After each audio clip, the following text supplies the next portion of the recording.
اسلام میں بارات کا کوئی تصور نہیں، سیرا بندی کی کوئی تقریب نہیں، ہندوانہ تقریبات نہیں۔ بارات کے لیے عربی میں کوئی لفظ ہی نہیں ہے۔ قرآن اور حدیث میں کیا ہوگا؟ عربی میں نہیں ہے، کوئی لفظ نہیں۔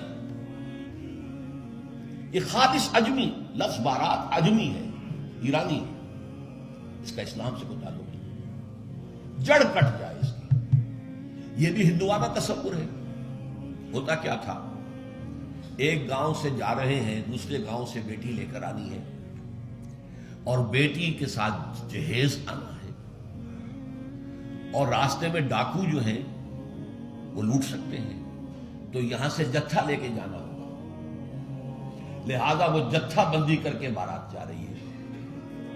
اب وہ جا کر جنج گھر جو بنے ہوئے ہیں وہاں پر ٹھہر رہی ہے، 2 دن 3 دن عیش کر رہے ہیں، چھرے اڑا رہے ہیں لڑکی والوں کے پیسے پر۔